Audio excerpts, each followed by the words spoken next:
Theorem of parallel and perpendicular axis.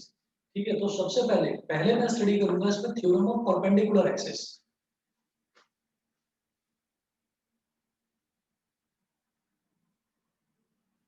Theorem of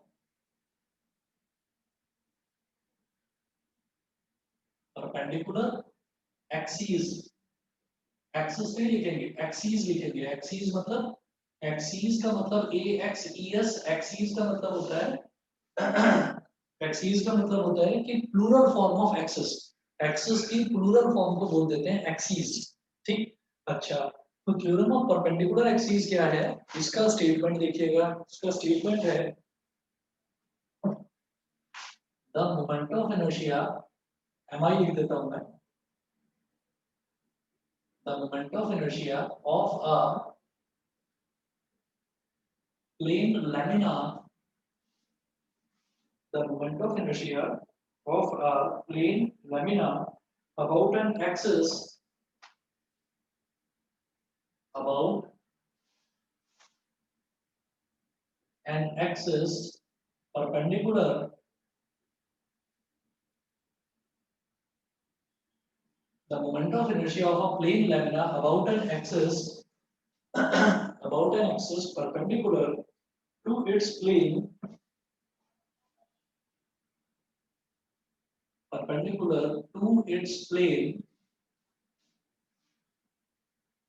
is equal to the sum of, is equal to the sum of the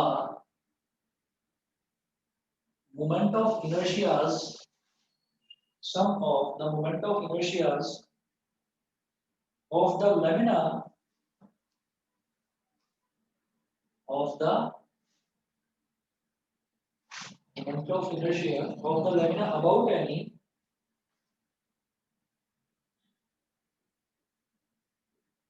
about any two, about any two mutually perpendicular axes, mutually perpendicular axes in its own, in its own plane,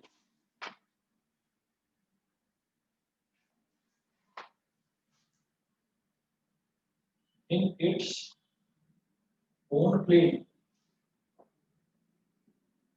and intersecting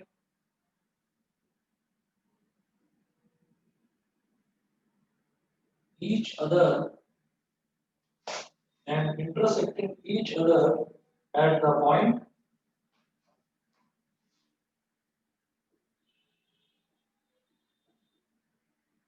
at the point where, at the point where the perpendicular axis passes through the lamina, where the perpendicular axis passes through the lamina.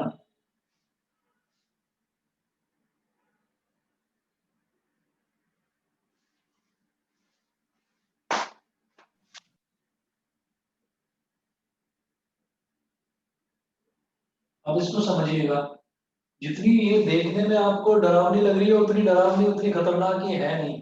अभी समझ में आ जाएगा, मुश्किल नहीं है बिल्कुल भी। एक मिनट रुकिए बस जरा।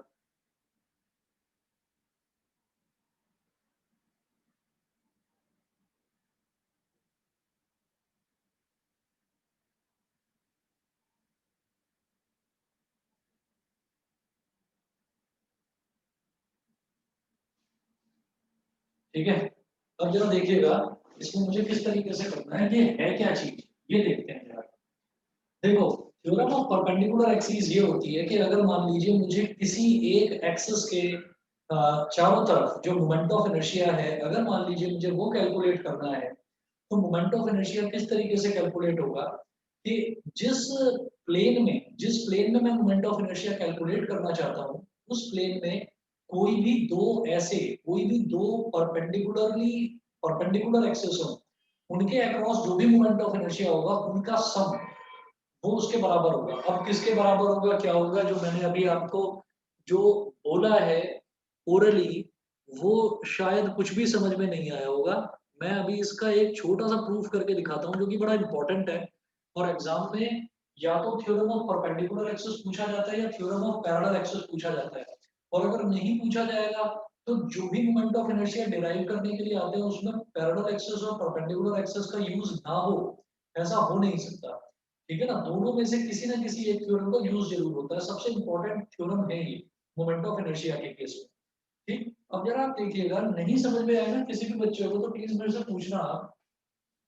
ये जो स्टेटमेंट है, इस स्टेटमेंट को आप 2 मिनट के लिए भूल जाओ, बिल्कुल दिमाग से निकाल दो, क्योंकि ये स्टेटमेंट तब तक समझ में नहीं आएगा जब तक मैं इस थ्योरम को डिराइव करके ना दिखा दूं, प्रूव करके ना दिखा दूं। फिर ये स्टेटमेंट समझ में आ जाएगा। अभी इसको पढ़ो भी मत, अभी जो मैं करा रहा हूँ वो देखो बस आप। हम यहाँ पर हम एक्स एक्सिस, वाई एक्सिस और जेड एक्सिस, ये तीनों एक्सिस ड्रॉ करेंगे और फिर देखते हैं कि इसमें ये जो थ्योरम ऑफ परपेंडिकुलर एक्सिस है इसके थ्रू हम कहना क्या चाहते हैं। ठीक है, ये समझने की कोशिश करेंगे। देखिएगा, मैं सबसे पहले यहाँ पर जो भी बच्चे हैं, अभी 4-5 बच्चे ही थे और अभी बाकी बच्चों ने ज्वाइन करा है, तो वो अभी सिर्फ जो मैं करवा रहा हूँ ना उस पर ध्यान देना। ये थ्योरम अपने आप आपको समझ में आ जाएगी।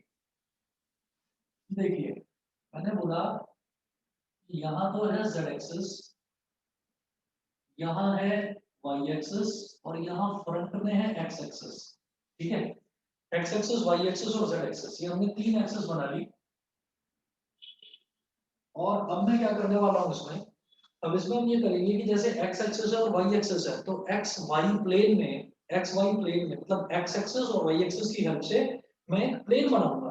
कैसे, हमने कहा कि x एक्सिस से कोई भी पॉइंट लेकर आप एक लाइन ड्रॉ करिए जो y एक्सिस के पैरेलल हो, ऐसे, और y एक्सिस के किसी भी पॉइंट से आप x एक्सिस के पैरेलल लाइन ड्रॉ करो। ठीक है जी, तो ये जो प्लेन बन गया ना, ये जो एरिया बन गया, this is X Y plane, ये एक्स वाई प्लेन हो गया। अब इस एक्स वाई प्लेन में हम एक काम करेंगे हमने कहा इस प्लेन में, इस प्लेन में एक पॉइंट है P, और इस पॉइंट P पर एक मास रखा है M। इस पॉइंट P पर एक मास रखा हुआ है M, और मैं क्या करना चाहता हूं कि मैं इस मास M का मोमेंट ऑफ इनर्शिया निकालना चाहता हूं about x, x axis. About X axis का मतलब क्या है, एक्स एक्सिस को आप एक्सिस ऑफ रोटेशन समझिए और सोचो कि एक्स एक्सिस तो यहाँ पर फिक्स है और ये जो पार्टिकल है, ये पार्टिकल इसके चारों तरफ ऐसे ऐसे ऐसे ऐसे घूमेगा। ठीक है, तो अब मैं क्या करूंगा, मैं ये देखूंगा कि इस पार्टिकल का मास तो m हो गया और इसका एक्स एक्सिस से डिस्टेंस कितना हो जाएगा, परपेंडिकुलर डिस्टेंस। इसका एक्स एक्सिस से परपेंडिकुलर डिस्टेंस कितना हो जाएगा, ये जो लेंथ है ये लेंथ किस में निकलेगी, ये y में निकलेगी। तो इस लेंथ को y बोल दीजिए। ये बताइए समझ में आया कि नहीं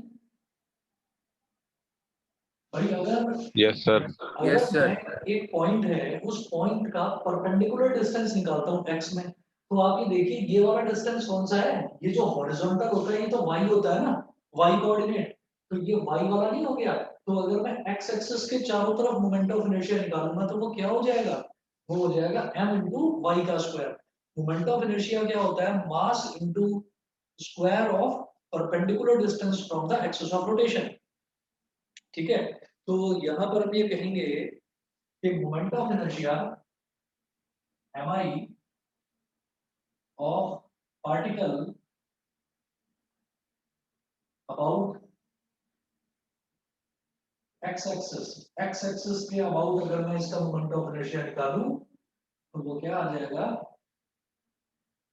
m y स्क्वायर, ये आ जाएगा m y स्क्वायर। ठीक है, फिर मोमेंट ऑफ इनर्शिया ये तो एक पार्टिकल है, लेकिन अगर मैं कहूं कि बहुत बड़ी बॉडी है तो मैं ये कहूंगा mi of the whole lamina. Lamina का मतलब क्या होता है कि कोई भी प्लेन बॉडी, किसी भी प्लेन बॉडी को मैं लैमिना बोल देता हूँ। चाहे वो जैसे मेरी नोटबुक है, नोटबुक के फॉर्म में कोई प्लेन बॉडी हो जाए या कोई वुडन कोई पीस हो जाए, कोई वुड का पीस हो जाए, बस वो प्लेन होना चाहिए। तो moment of inertia of the whole lamina, ये तो मैंने एक पार्टिकल लिया, मान लीजिए एक बड़ी बॉडी है और उस बड़ी बॉडी में बहुत सारे पार्टिकल्स हैं, ठीक है, तो moment of inertia of the whole lamina about X axis, whole lamina about X axis. तो जब पूरे का निकालते हैं तो क्या हो जाता है, जितने भी मोमेंट ऑफ इनर्शियाज हैं वो सारे के सारे ऐड अप हो जाते हैं। अब वो बहुत सारे मोमेंट ऑफ इनर्शिया मैं अलग अलग निकाल कर तो दिखाऊंगा नहीं, तो मैं क्या करूंगा, मैं सिग्मा एम वाई स्क्वायर लिख दूंगा। सिग्मा एम वाई स्क्वायर का मतलब क्या है कि आपने छोटे छोटे छोटे छोटे जितने भी मोमेंट ऑफ इनर्शियाज है वो सब M Y square M Y square M Y square हो गए, क्योंकि सबका डिस्टेंस वाई के उसमें ही निकाला जाएगा, वाई एक्सिस के अलाउंग ही निकाला जाएगा सबका डिस्टेंस, तो सब एम वाई स्क्वायर होंगे, तो सबको ऐड कर दिया अबाउट एक्स एक्सिस। ये क्या हो गया, सिग्मा एम वाई स्क्वायर। बताइए जी, इतना समझ में आ गया, होल लैमिना, इतना क्लियर है सभी को? बताइए। Yes sir. Yes sir. ठीक है, इसके बाद नेक्स्ट में इसमें क्या देखने वाला हूँ, moment of inertia of the whole lamina about X axis, ये हो गया। फिर मैं बात करूंगा moment of inertia of the particle about Y axis. Moment of inertia of the particle about Y axis.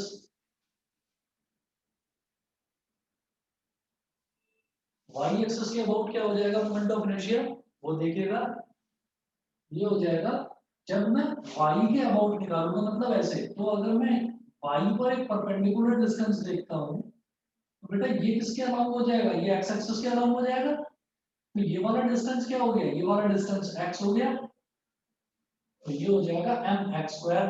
बताइए समझ रहे हैं मेरी बात, ऐश्वर्या क्लियर है?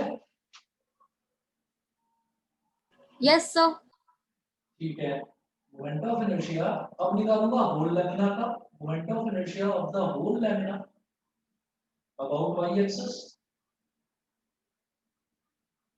तो जब पूरे लैमिना का यानी कि पूरी कोई बड़ी बॉडी है, उस पूरी बड़ी बॉडी का अगर मैं मोमेंट ऑफ इनर्शिया कैलकुलेट करता हूं तो पूरी बड़ी बॉडी के लिए मुझे क्या करना है, सिग्मा आ जाएगा बस, तो ये हो जाएगा sigma M X square,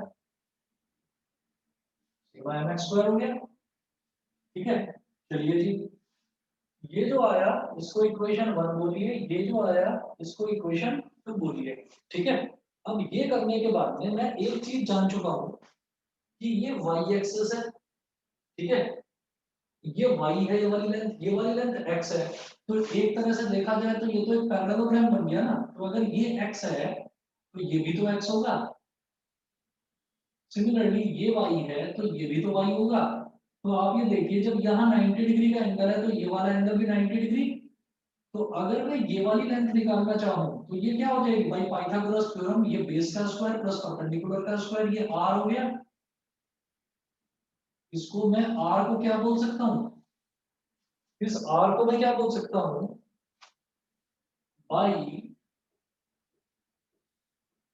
Pythagoras theorem,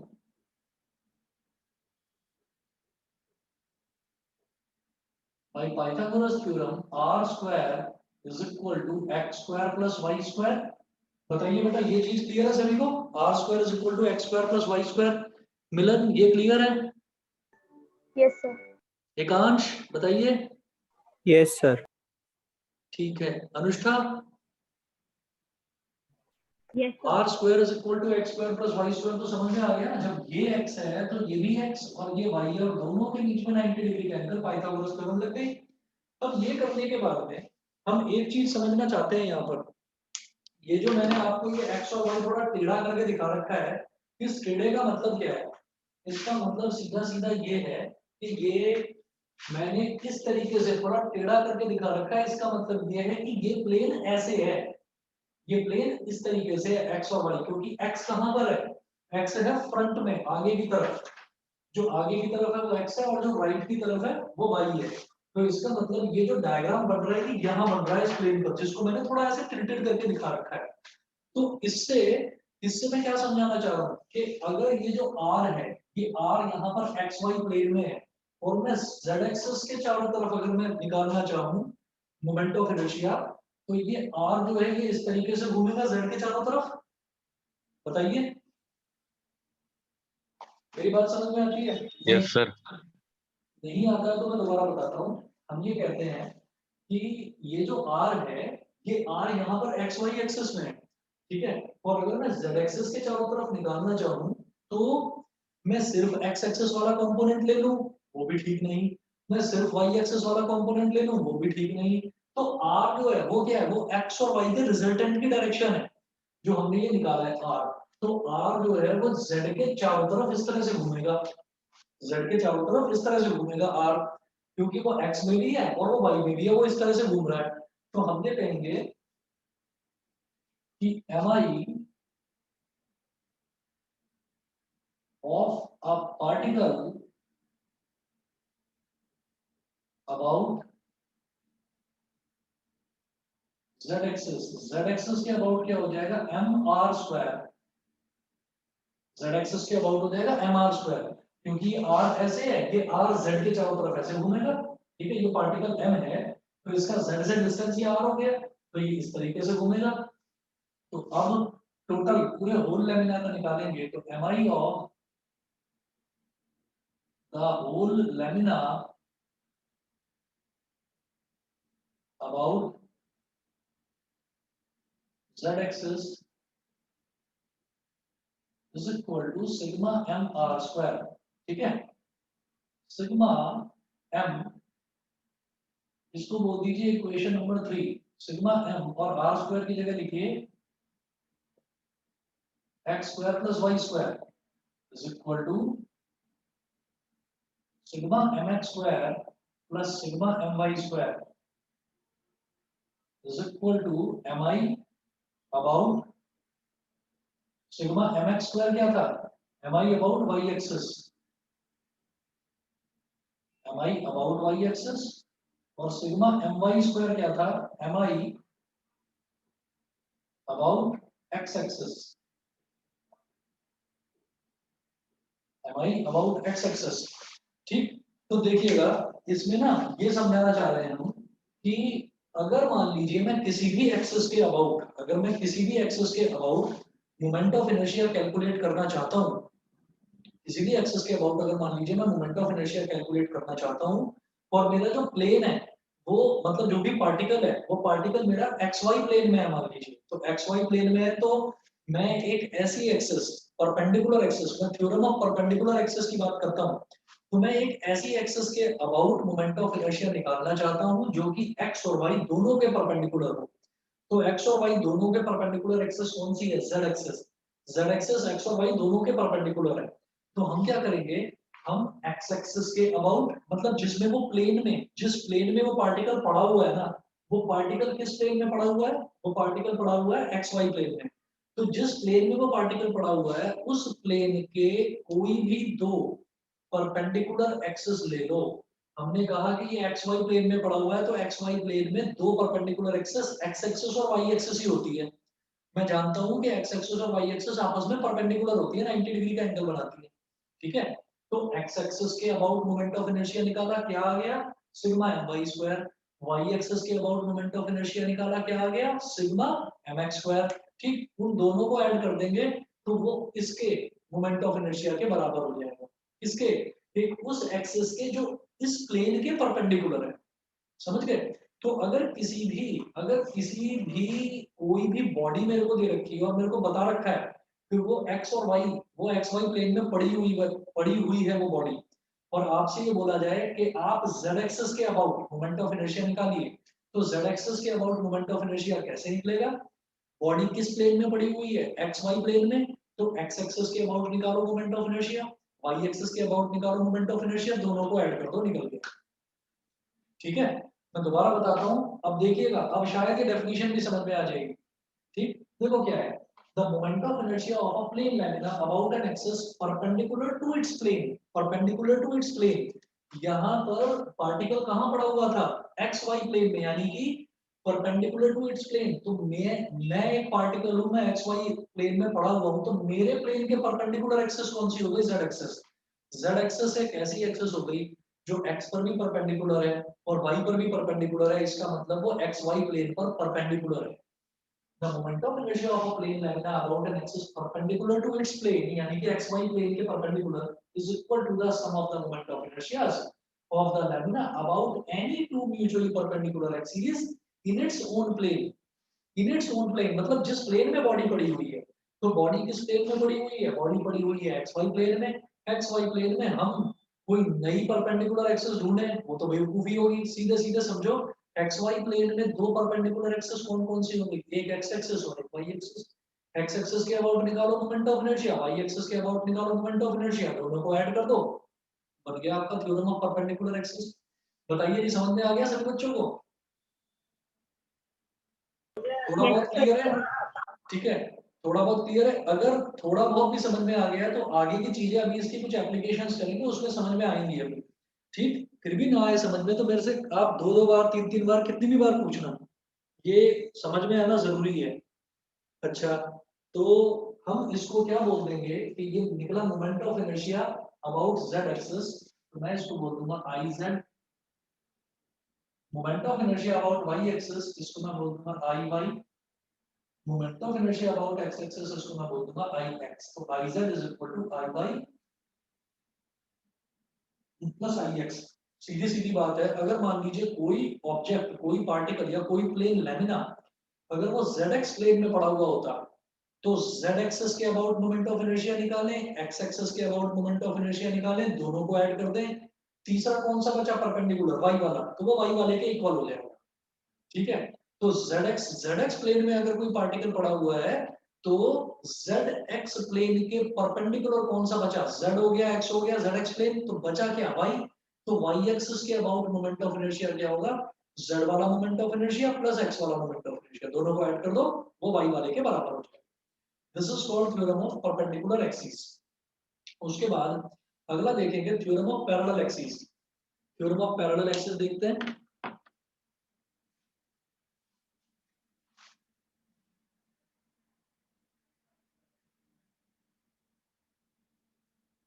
मैं इस तरफ ही कर रहा हूं इसको मिटाकर।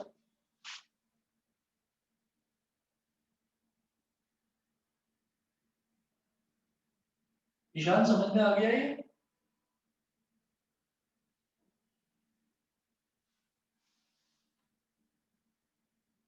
ईशान समझ में आ गया?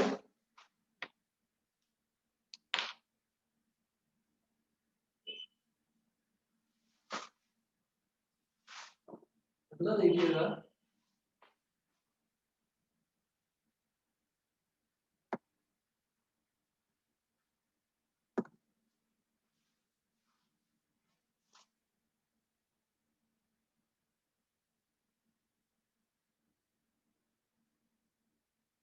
Theorem of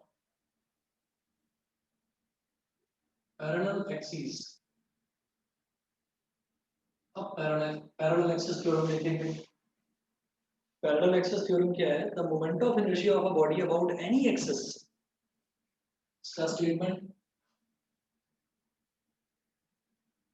the moment of inertia of a body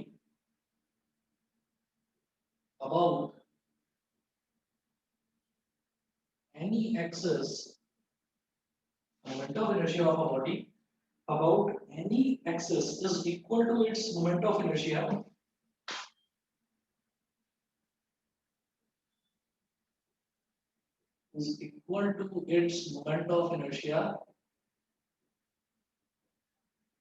about a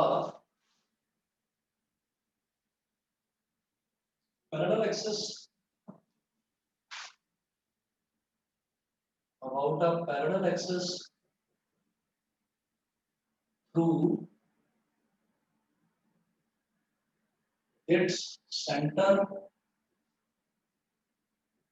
about a parallel axis through its center of mass plus the product of mass of the body plus the product of mass of the body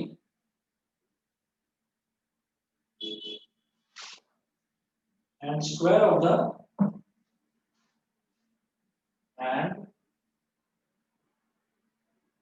square of the perpendicular distance, square of the perpendicular distance between them,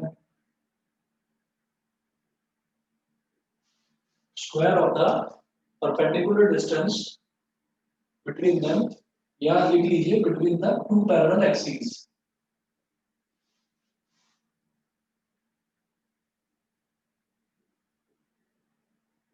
between the two parallel axes। अब देखिएगा, इसको भी समझने की कोशिश करते हैं।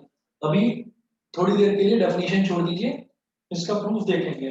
हमने क्या करा, हमने यहाँ पर एक प्लेन लैमिना बना लेते हैं। चलिए, हमने एक प्लेन लैमिना बना लिया, ऐसे ही कोई भी शेप हो सकती है।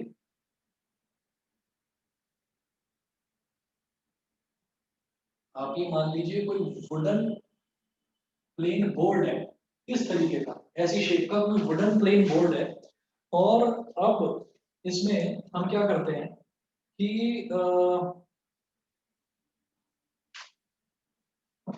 एक एक्सेस बनाता हूं मैं यहाँ पर ऐसे, इसको मैंने बोल दिया P और इसको बोल दिया Q, PQ, ठीक है। और फिर क्या करेंगे, फिर हम इसके पैरेलल एक एक्सेस बनाएंगे जो कि इसके सेंटर ऑफ मास से गुजरती है।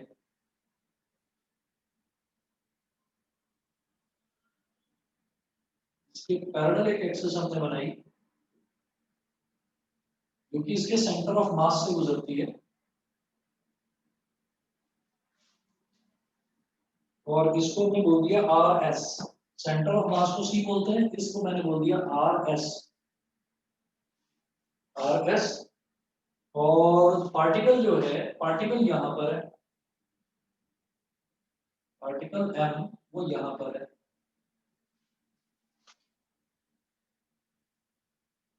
ठीक है।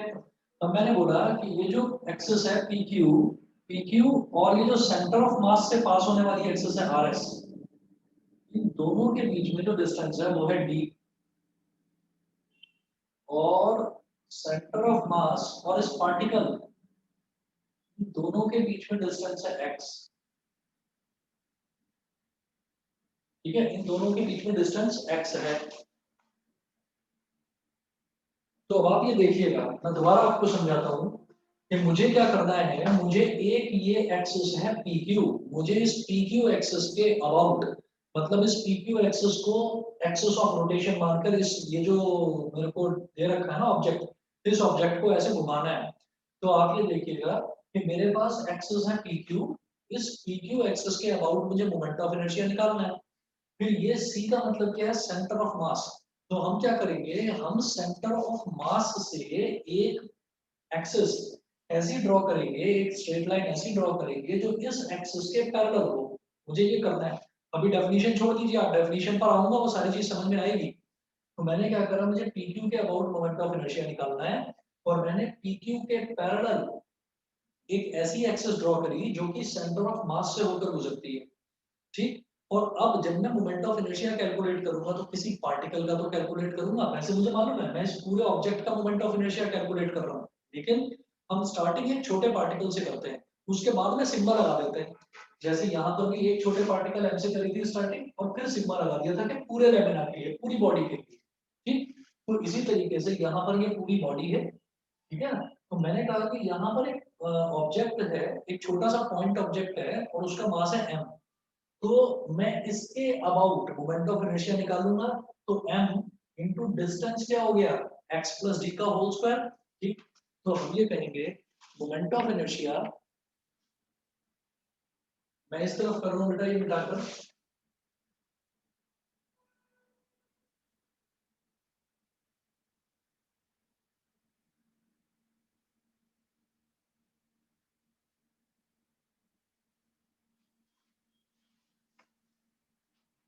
हम ये कहेंगे moment of inertia of the particle, particle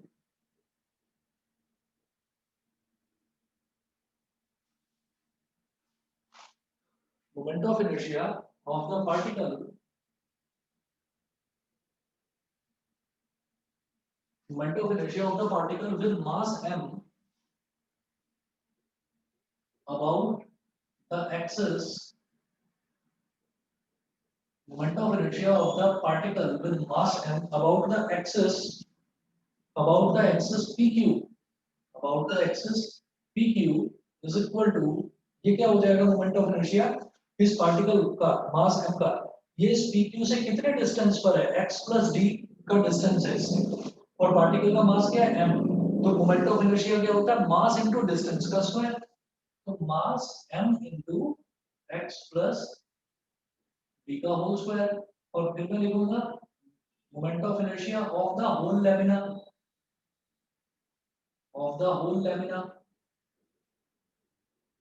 about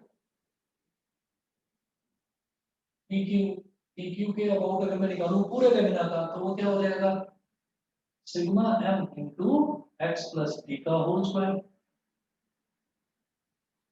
sigma m into X plus D का होल स्क्वायर। मुझे लगता है यहां तक तो समझ में आ गया होगा सभी बच्चों को, हाँ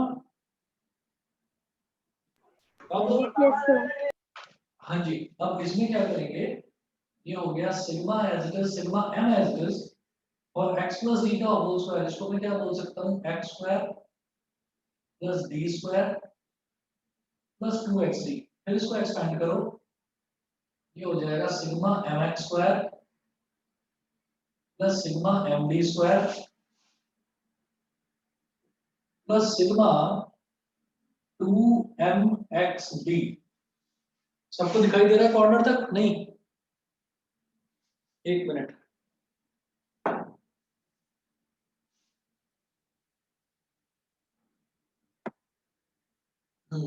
अभी मिटाकर दोबारा लिख रहा हूँ।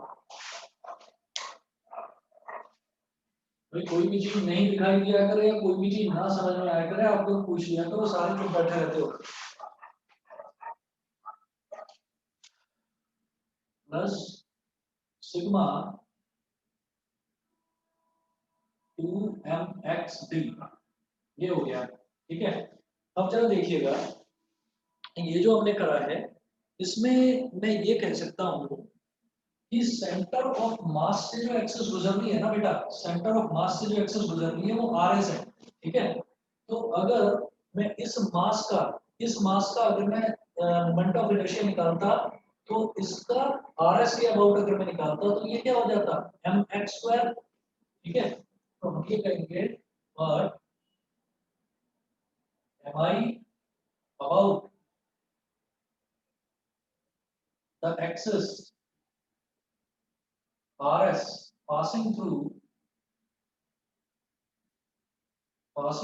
center of mass, centre of मास को हमने कर दिया CM, ये क्या हो जाएगा, ये हो जाएगा इसको बोल देंगे हम ICM, मतलब moment of inertia about centre of मास, तो ये क्या हो जाएगा mx स्क्वायर, ये हो जाएगा mx स्क्वायर। तो therefore moment of inertia about PQ, जो मैं PQ के अबाउट मोमेंट ऑफ इनर्शिया निकाल रहा हूं उसको हमने, ये जो PQ के अबाउट निकाला है इसको हमने I बोल दिया, कैपिटल I, तो capital I is equal to mx square की जगह लिख दीजिए ICM, moment of inertia about centre of mass plus sigma md square plus sigma md square हो गया plus sigma 2mxd, sigma 2d mx, 2d mx लिख दिया मैंने इसको, और 2d mx मैंने क्यों लिखा है ये अभी आपको समझाता हूं मैं ये वाला पोर्शन मिटा रहा हूं,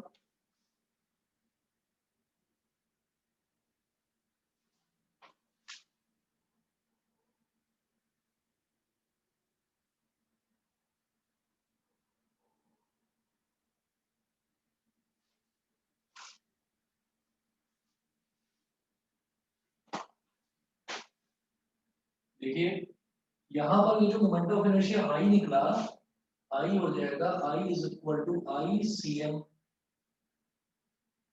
plus sigma md square plus 2d constant है 2 और d क्या है, d तो ये डिस्टेंस है जो pq एक्सिस और rs एक्सिस के बीच का डिस्टेंस है वो d है, और 2 एक नंबर है तो 2d को मैं सिग्मा के बाहर निकाल सकता हूँ, तो 2d into sigma mx, 2d into sigma mx। अब आप ये देखिएगा कि अगर मान लीजिए मास और x mx अगर इन दोनों का मल्टीप्लिकेशन होता है ना, तो आप ये देखिएगा कि जितने भी मासेस हैं वो जब सेंटर ऑफ मास के चारों तरफ मास और परपेंडिकुलर डिस्टेंस का जब मल्टीप्लिकेशन होता है तो वो about centre of mass body अपने आप को बैलेंस कर लेती है। अगर मान लीजिए मेरे पास कोई भी एक ऑब्जेक्ट है, उसको मैं सेंटर ऑफ मास से पकड़ के और मैं ऐसे घुमाना शुरू करूं, तो वो अपने आप को बैलेंस कर लेगा, उसमें जरा भी वाइब्रेशन, उसमें जरा भी ऐसा नहीं होगा कि वो जरा भी टिल्ट हो जाए, वो अपने आप को बैलेंस कर लेता है। तो मैं ये कहूंगा कि sigma mx is equal to 0। Reason क्या है, because a body balances itself about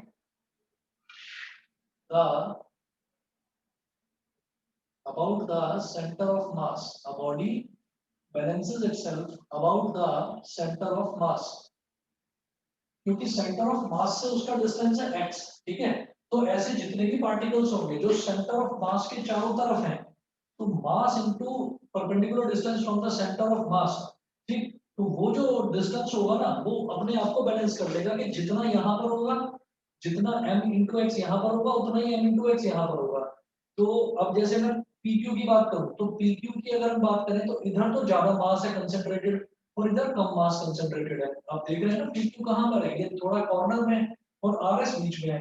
तो इसमें सिग्मा mx की अगर मैं बात करूं तो वो सिग्मा mx अपने आप को बैलेंस कर देगा, तो हम सीधा सीधा ये बोलेंगे कि सिग्मा mx 0 हो जाता है यहाँ पर। तो ये मेरे पास बन जाएगा I is equal to ICM plus ये जो सिग्मा m है, मतलब छोटे छोटे मासेस का सबका एडिशन, इसको हम बोल देते हैं capital M into D square. ये होती है theorem of parallel axis. Theorem of parallel axis में आप ये देखिएगा, अब मैं इसकी डेफिनेशन पर आता हूँ। The moment of inertia of a body about any axis, अगर मैं मोमेंट ऑफ इनर्शिया निकालूं किसी बॉडी का किसी भी एक्सिस के अबाउट, किसी भी एक्सिस के अबाउट, जैसे यहाँ पर मैं PQ एक्सिस के अबाउट मोमेंट ऑफ इनर्शिया निकाल रहा हूँ, is equal to its moment of inertia about a parallel axis through its center of mass। तो through any axis, मैंने PQ axis के about moment of inertia निकाला, is equal to its moment of inertia about a parallel axis passing through its center of mass plus the product of mass of the body and square of the perpendicular distance between the two parallel axes plus the product of mass into the square of the distance between two parallel axes। तो क्या होता है कि जब भी कभी मेरे को किसी भी एक्सिस के अबाउट मोमेंट ऑफ इनर्शिया निकालने के लिए बोला जाता है, और अगर मान लीजिए मैं कंफर्टेबल है, मेरे को ये अवेलेबल है कि मैं सेंटर ऑफ मास से एक पैरेलल एक्सिस ड्रॉ कर सकता हूँ, तो हम क्या करेंगे कि इस एक्सिस के अबाउट PQ के अबाउट मोमेंट ऑफ इनर्शिया क्या हो जाएगा, it is equal to mi about any parallel axis which is passing through the center of mass plus whole mass of the body into distance जो होता है ना दोनों के बीच का जो डिस्टेंस है उसका square, m into d square. Capital M क्या है, पूरी बॉडी का मास। भाई सिग्मा m का मतलब क्या है, जितने भी छोटे छोटे पार्टिकल्स हैं m के जितने भी छोटे छोटे पार्टिकल्स हैं स्मॉल m मास के, उन सबका एडिशन कर दिया तो वो पूरा बड़ा कैपिटल M पूरी बॉडी का मास बन गया, है ना। और स्मॉल d क्या है, इस एक्सिस के और जो पैरेलल एक्सिस है which is passing through the centre of मास, उन दोनों एक्सिस के बीच का परपेंडिकुलर डिस्टेंस है, तो capital M into d square. तो हमें क्या करना है, कई क्वेश्चंस ऐसे आएंगे, कई कंडीशंस ऐसी आएंगी जिसमें हमको ये पता रखा होगा कि भाई सेंटर ऑफ मास से पास होने वाला जो मोमेंट ऑफ इनर्शिया है वो इतना है, ठीक है, पूरी बॉडी का मास इतना है, और आपको एक एक्सिस के अबाउट मोमेंट ऑफ इनर्शिया निकालना है जो सेंटर ऑफ मास वाली एक्सिस से इतने दूरी पर है, तो आप सीधा सीधा पैरेलल एक्सिस लगा देंगे। तो याद रखिएगा, जब भी सेंटर ऑफ मास से पास होने वाली एक्सिस की बात होगी तो हमें थ्योरम ऑफ पैरेलल एक्सिस लगानी है। बताइए सभी बच्चों को क्लियर है दोनों theorems? Yes sir. Yes, sir. Yes, sir. ठीक है, दृष्टि क्लियर है? Yes, sir. मिलन, Yes, sir. ध्रुव, ईशान, यस सर। ठीक है जी। और अभी मैं आपको एक चीज और बताता हूँ कि कोई भी बच्चा ऐसा नहीं होगा आप में से जिसको पूरी तरह से ये समझ में अभी आई हो, ठीक है? फिर भी अगर आपको आ गई है या काफी हद तक समझ में आ भी गई है तो ठीक है, आगे हम कुछ इसकी एप्लीकेशंस करेंगे जिसमें ये बिल्कुल क्लियर हो जाएंगे, आप में से सभी बच्चों को क्लियर हो जाएंगे। लेकिन इतना ध्यान रखिएगा कि इनके ये प्रूफ आपको एज इट इज लर्न करने हैं, प्रूफ नहीं छोड़ना किसी भी बच्चे को।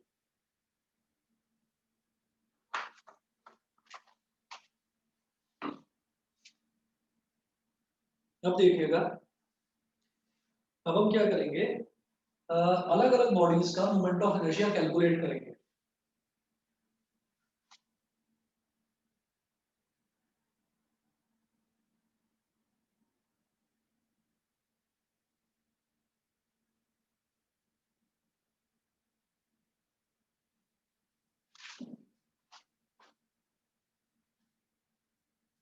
Moment of inertia of a thin circular ring, mi of a thin circular ring, mi of a thin circular ring। अब जरा देखते हैं कि एक थिन सर्कुलर रिंग का मतलब क्या है, कि एक रिंग है जिसकी जो विड्थ है ना वो ना के बराबर है, पतली रिंग है ना? हम ये जानते हैं रिंग क्या होता है, कि जैसे मान लीजिए एक सर्कल ये हो गया और एक सर्कल ये हो गया अंदर, तो अब इसको हम रिंग बोल देते हैं, ये रिंग हो गया। तो हम ये बात करेंगे कि मोमेंट ऑफ इनर्शिया निकालना है थिन सर्कुलर रिंग का, मतलब जिसकी जो विड्थ है ये बहुत कम है, बहुत पतली है। तो अब एक काम करेंगे, इसमें मैंने ये रिंग बना लिया यहाँ पर इस तरीके से।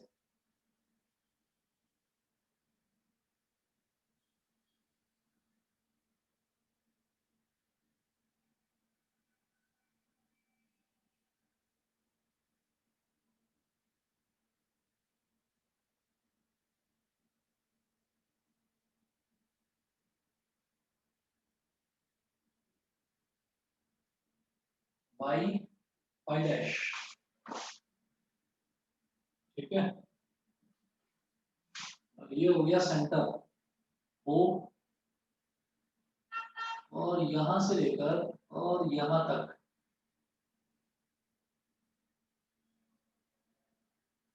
ये रेडियस r, यहां से लेकर यहां तक जो मैंने लेंथ ली है ना, ये लेंथ ले ली मैंने dx, स्मॉल dx, ये ले लिया हमने, ठीक है? अब आप ये देखिएगा, ये थिन सर्कुलर रिंग है, तो मैं यहाँ पर क्या करना चाहूंगा, मैं यहाँ पर ये जो थिन सर्कुलर रिंग है, देखो ये ऐसे नहीं रखा हुआ, मैं टॉप व्यू नहीं ले रहा हूँ, मैंने इसको ऐसे रखा हुआ है, मतलब ऐसे रखा हुआ है, तो इसके रिंग के बीचों बीच में से, बीच में ये हॉलो पोर्शन है, बीच में कुछ भी नहीं है, रिंग होता है तो रिंग बीच में से खाली होता है, ठीक है? तो मैं अब इसका मोमेंट ऑफ इनर्शिया निकालना चाह रहा हूँ about Y Y dash axis, about Y Y dash axis. तो मोमेंट ऑफ इनर्शिया क्या होता है? मोमेंट ऑफ इनर्शिया होता है mass of the body into perpendicular distance from the axis of rotation, उसका होल स्क्वायर, परपेंडिकुलर डिस्टेंस का whole square. तो अब आप ये देखिएगा कि we wish to calculate mi about y dash, about Y Y dash, मैं एम आई कैलकुलेट करना चाहता हूँ अबाउट वाई वाई डैश, ये एक्सेस है, ठीक? तो length of the ring, length of the ring, ring की लेंथ कितनी हो जाएगी? रिंग की लेंथ मैं जानता हूँ, ये इसके सर्कमफ्रेंस के बराबर हो जाएगी, रिंग की length is equal to circumference, circumference मतलब 2 पाई कैपिटल आर, सर्कमफ्रेंस हो गया इसका 2 पाई कैपिटल आर। ठीक है, ये करने के बाद में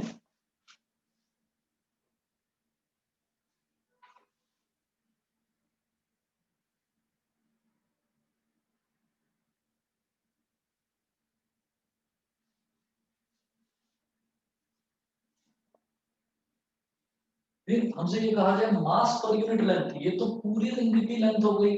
ठीक, मास पर यूनिट लेंथ उसकी बात करी जाए, मास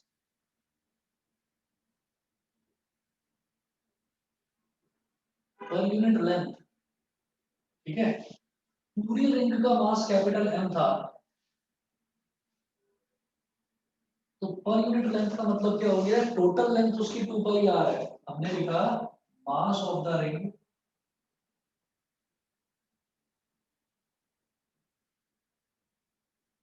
ये है कैपिटल एम, तो पूरी रिंग का मास तो कैपिटल एम है। पर यूनिट लेंथ कैसे निकलेगा, डिवाइड बाय लेंथ कर दो, capital M upon 2 pi R, ये हो गया। ठीक है, तो पर यूनिट लेंथ का मतलब क्या है कि एक यूनिट लेंथ का मास इतना है, तो इतनी सी जो लेंथ है, छोटी सी जो लेंथ का टुकड़ा है dx, इस लेंथ का मास कितना हो जाएगा, ये कहेंगे mass of length dx is equal to हो जाएगा m upon 2 pi r, small r नहीं कैपिटल r, कैपिटल r है 2 pi capital r into dx, ये हो गया मास ऑफ लेंथ dx। ठीक है जी, ये करने के बाद में अब मोमेंट ऑफ इनर्शिया की जब बात करी जाए, therefore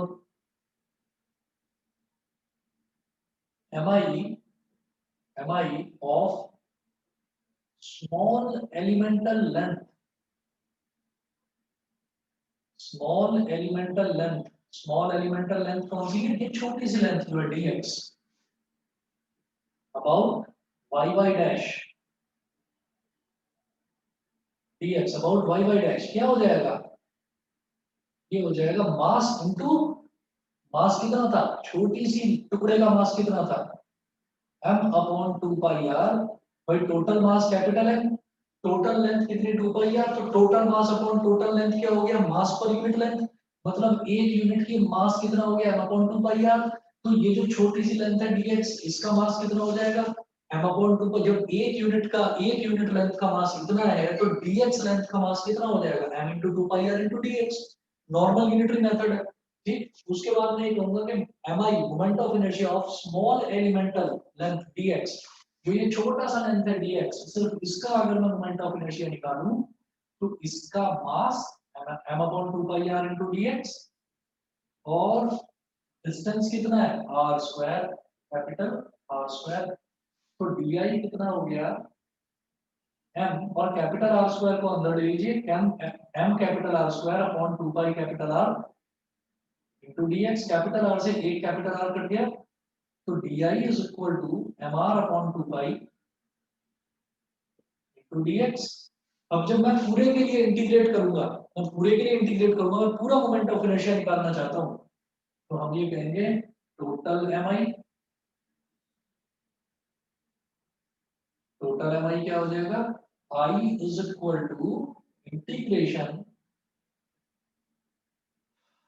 mr upon 2 pi into dx। अब dx क्या है, ये छोटी सी लेंथ का टुकड़ा dx, लेकिन टोटल लेंथ कितनी है, टोटल लेंथ तो 2 पाई r है, तो हम 0 से लेकर 2 पाई r तक इंटीग्रेट कर देंगे टोटल लेंथ, क्योंकि इंटीग्रेशन किसके रिस्पेक्ट में हो रहा है, x के रिस्पेक्ट में। अब mr अपॉन 2 पाई ये कांस्टेंट है, इसको बाहर निकाल लो, ये बिल्कुल सिंपल है इंटीग्रेशन, mr अपॉन 2 पाई ये कांस्टेंट है, तो जो dx दिखाई दे रहा है ना, तो dx को ही इंटीग्रेट करना है बस, क्योंकि x वाली बाकी कोई टर्म तो है नहीं, तो x के अलावा जितनी भी टर्म्स हैं वो सब कांस्टेंट हो गई, तो i क्या हो जाएगा mr अपॉन 2 पाई इंटीग्रेशन dx 0 से 2 पाई r। देखिए मैं इंटीग्रेट किसको करूंगा, ये लेंथ का छोटा सा टुकड़ा मैंने dx लिया, ये जरा सा टुकड़ा मैंने dx लिया, तो टोटल के लिए जब मैं निकालूंगा तो टोटल लेंथ कितनी हो जाएगी, टोटल लेंथ 2 पाई r। ठीक है, टोटल लेंथ 2 पाई आर हो जाएगी। तो वो जो टोटल लेंथ है हमारी वो 0 से लेकर 2 पाई आर तक वेरी करती है। तो अब एम आर अपॉन 2 पाई मैंने कांस्टेंट है तो इसको मैंने बाहर निकाल लिया।